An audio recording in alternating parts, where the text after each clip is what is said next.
সর্বশেষ যে লোকটা জান্নাতে যাবে তাকে আল্লাহ তাআলা জাহান্নামের আগুনে পোড়াতে পোড়াতে ছাই বানিয়ে ফেলবে।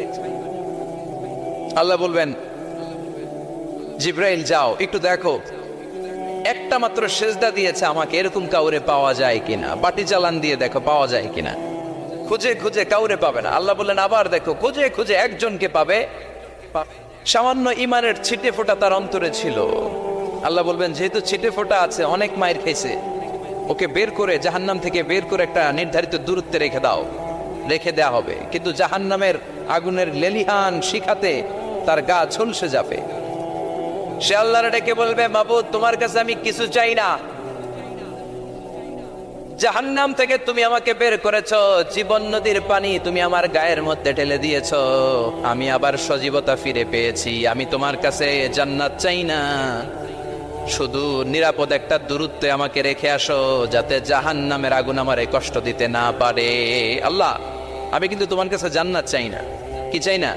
কি চাই না? জান্নাত চাই না, কিন্তু জাহান্নামের আগুন আমারে কষ্ট দিচ্ছে, এতটা দূরত্বে রাখো যাতে জাহান্নামের আগুন আমার গায়ে না লাগে। আল্লাহ বললেন, ওকে রাখবো, কিন্তু আমার সাথে একটা কন্ট্রাক্টে যেতে হবে, যে এটা তোমাকে দিলে তুমি আর নতুন করে কিছু চাবা না। সে বলবে আমি রাজি, কন্ট্রাক্ট হয়ে যাবে। আল্লাহ জিব্রাইলকে বলবেন, যাও এমন দূরত্বে রাখো যাতে জাহান্নামের আগুন ওরে কষ্ট না দেয়। রেখে আসা হবে। অনেক দিন সে ওখানে আনন্দে থাকবে, আল্লাহ শুকরিয়া করবে। সে মনে মনে বলবে, বেঁচে গিয়েছি, আমি বেঁচে গিয়েছি, জীবনে আর কিছু চাই না, জাহান্নাম থেকে আমি বেঁচে গিয়েছি।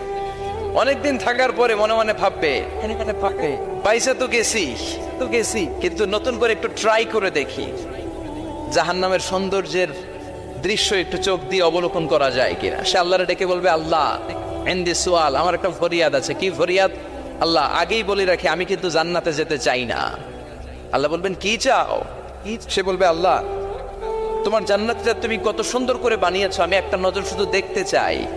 জান্নাতের দরজার সামনে নিয়ে যদি আমারে বসিয়ে রাখো, দ্যাটস ইনাফ, আর কিছু চাই না, আর শুধু জান্নাতের দরজার সামনে। আল্লাহ বললেন, তুই না ওয়াদা করেছিস, তুই না চুক্তি করেছিস। সে বলবে, আল্লাহ আমারে হতভাগা বানাইয়া তোমার কি লাভ? সুবহানাল্লাহ পড়ে,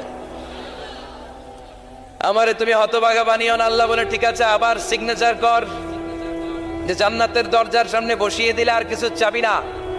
সে সিগনেচার করে বলে, আমি চাবো না। আল্লাহ বললেন, জিব্রাইল বেচারারে ধরে জান্নাতের গেটের সামনে বসায় দে।